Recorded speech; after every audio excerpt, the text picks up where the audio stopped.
আসসালামু আলাইকুম এভরিওয়ান, আশা করছি সকলে ভালো আছেন। আমাদের আজকের রেসিপি মেরা পিঠা বা ছাইনা পিঠা। আশা করছি আপনাদের সকলের কাছে আমার আজকের সহজ রেসিপি ভালো লাগবে। আমার আজকের সহজ পিঠা রেসিপি আপনাদের সকলের কাছে ভালো লাগলে অবশ্যই আমার চ্যানেলটিকে সাবস্ক্রাইব করে পাশে থাকা বেল আইকনে ক্লিক করে নোটিফিকেশন অন করে রাখবেন। তাতে আমার সমস্ত নিত্য নতুন রেসিপির ভিডিও পেয়ে যাবেন। আর পিঠাটা বানাতে কিন্তু মাত্র 10 মিনিট সময় লাগবে, খুব বেশি সময় লাগবে না। আর এখন যেহেতু প্রচন্ড আকারে শীত, তো আপনারা এই পিঠাটা কিন্তু খেতে পারেন। আর এটা নোয়াখালীর ঐতিহ্যবাহী একটা পিঠা। তবে কেন ঐতিহ্যবাহী পিঠা নোয়াখালীর আমি জানি না, আপনাদের জানা থাকলে অবশ্যই আমাকে কমেন্টস করে জানাবেন। তো চলুন দেখে আসি আমি পিঠা তৈরি করার জন্য কি করছি। পিঠা তৈরি করার জন্য আমি একটা পাত্র বসিয়ে দিয়েছি চুলার উপর পাত্র বসিয়ে দিয়ে তারপর মেজারমেন্ট কাপ দিয়ে মেপে আমি 1.5 কাপ পানি দিয়ে দিলাম। 1.5 কাপ পানি দিয়ে দেওয়ার পর আমি এখানে দিয়ে দিচ্ছি 1/2 কাপ খেজুরের গুড়। আপনারা চাইলে আর একটু বেশি করেও দিতে পারেন। আর পানিটা গরম করে তারপরে আমি এই খেজুরের গুড়টা দিয়ে দিচ্ছি। আর আমি একটু বলক তুলে নিব। বলক তুলে তারপর আমি পানিটাকে সেকে নিব। সেকে নেওয়ার কারণ হচ্ছে গুড়ের মধ্যে দেখা যায় যে বালু ময়লা থাকে, তো সেটাকে যদি আপনারা একটু সেকে নেন তাহলে কিন্তু ভালো হয়, পেটে আর কোনো সমস্যা হওয়ার ভয় থাকবে না। তো দেখতে পাচ্ছেন আমি ছেঁকে নিচ্ছি পানিটাকে, গুড়ের পানিটাকে ছেঁকে নিচ্ছি। আর দেখতে পাচ্ছেন আমি আপনাদেরকে দেখিয়ে দিচ্ছি যে গুড়ের মধ্যে আসলে কালো কালো কত ময়লা থাকে। এগুলো যদি পেটে যায় তাহলে কিন্তু পেটে অসুখ হওয়ার সম্ভাবনা থাকে। তো আপনারা চেষ্টা করবেন গুড়টাকে একটু ছেঁকে নেওয়ার, মানে গুড়টা গলিয়ে তারপরে একটু ছেঁকে নেওয়ার চেষ্টা করবেন। তারপর আমি একই গুড়ের পানির মধ্যে দিয়ে দিচ্ছি 1/2 টিস্পুন লবণ। আর পানির মধ্যে দিয়ে দিব হলো 1/3 কাপ নারকেল কোড়া। আর চুলাটা কিন্তু জ্বালানোই আছে, জ্বালানো অবস্থাতেই কিন্তু আমি এই কাজটা করছি। নারকেল দেওয়ার পর পানিটাকে খুব সুন্দর করে বলক তুলে নিতে হবে জাল করে। যখন দেখবেন যে পানিতে এরকম বলক চলে এসেছে, পানিটা ফুটে গেছে, তখন আমি এখানে দিয়ে দিব মেজারমেন্ট কাপ দিয়ে মেপে শুকনো চালের গুঁড়া 1 কাপ দিয়ে দিলাম। দিয়ে খুব সুন্দর করে আমি একটু নেড়ে নিব। নেড়ে নেওয়ার পর দেখা যাবে যে আরো গুঁড়ি প্রয়োজন পড়বে, তো একটু নেড়ে নেওয়ার পর আমি আবারও দিয়ে দিচ্ছি হলো 1 কাপ শুকনো চালের গুঁড়ো, অর্থাৎ 2 কাপ আমি শুকনো চালের গুঁড়ো ব্যবহার করেছি।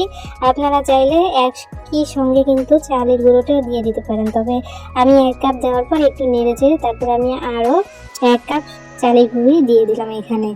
দিয়ে এখন আবারও খুব সুন্দর করে নেড়ে চেড়ে নিতে হবে।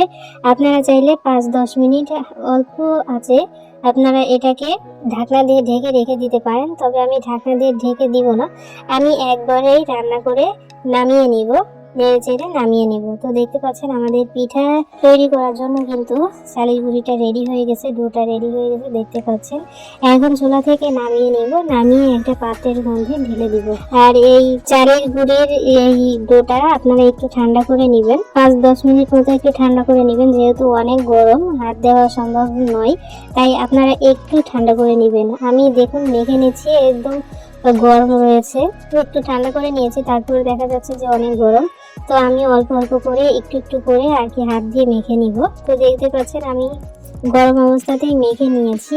মেখে নেওয়ার পর খুব সুন্দর করে মেখে নিতে হবে কিন্তু। আর মেখে নেওয়ার পর হাত দিয়ে এরকম ছোট ছোট করে লেচি করে নিতে হবে। এরকম ছোট ছোট করে লেচি যদি আপনারা কেটে নেন আগে থেকে, তাহলে সব পিঠাগুলো কিন্তু একই সাইজের হবে, দেখতে ভালো লাগবে। তো দেখতে পাচ্ছেন আমি কয়েকটা লেচি আর কি কেটে নিচ্ছি। কেটে আমি আপনাদেরকে দেখিয়ে দিচ্ছি যে পিঠাগুলো আমি কিভাবে তৈরি করব। পিঠা তৈরি করার জন্য আমি এখানে একটা স্টিলের প্লেট নিয়েছি। আপনারা চাইলে অন্য কোনো পাত্রও নিতে পারেন। পাত্রের উপর এরকম একটা লেচি দিয়ে এরকম হাত দিয়ে ঘুরিয়ে ঘুরিয়ে নিতে হবে, বাম দিক থেকে ডান দিকে ঘোরাইতে হবে। তাহলে দেখবেন যে পিঠার শেপ চলে এসেছে, যেরকম পিঠার শেপ হয় ঠিক ওরকম।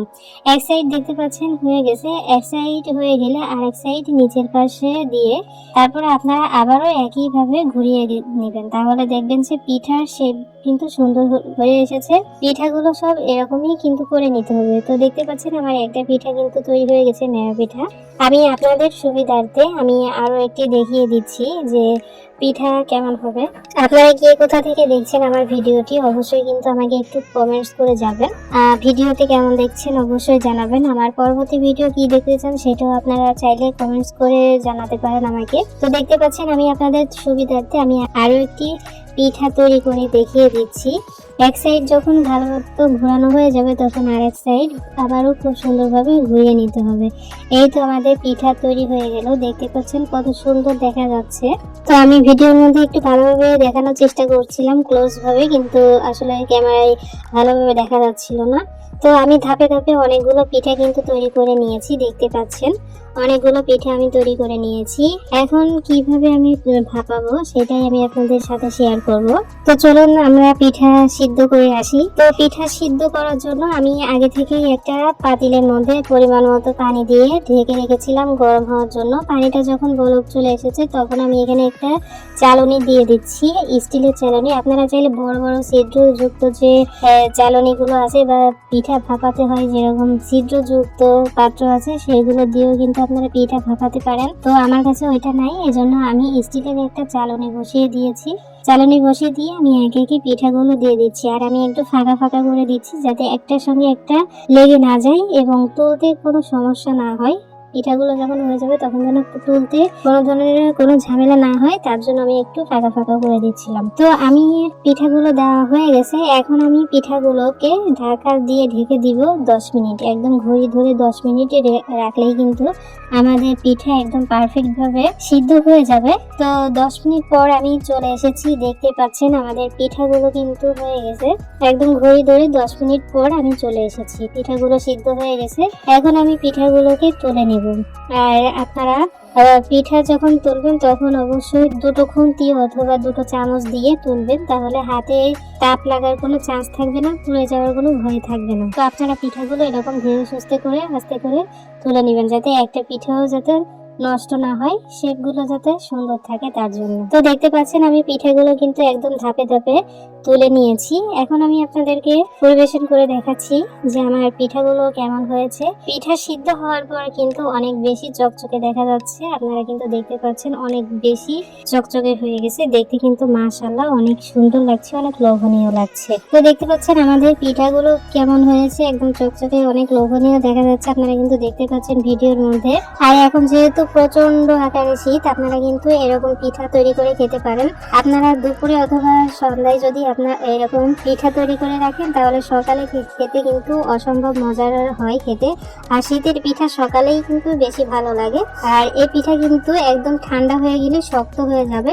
আমি কিন্তু দুপুরবেলায় এই পিঠাটা তৈরি করেছি, আর আমরা সকালে খেয়েছিলাম এই পিঠাটা, খুবই মজাদার হয়েছিল খেতে। শীতের পিঠা সবসময় সকালে খেতেই কিন্তু বেশি মজা লাগে, অর্থাৎ বাসি পিঠা খেতে যেমন লাগে ঠিক সেরকম আর কি। তো আমার কাছে তো অসম্ভব মজা লাগে, আপনাদের কাছে কেমন লাগে অবশ্যই কমেন্টস করে যাবেন। আমি একটা পিঠা আপনাদের সাথে ভেঙেও শেয়ার করে দেখালাম, তো কেমন লাগলো অবশ্যই কিন্তু আমাকে জানাবেন। মূলত আমাদের আজকের পিঠা রেসিপি এতটুকুই। সবাই অনেক ভালো থাকবেন, সুস্থ থাকবেন। আমাদের পরবর্তী ভিডিও দেখার আমন্ত্রণ জানিয়ে আজ এখানে বিদায় নিচ্ছি। আল্লাহ হাফেজ।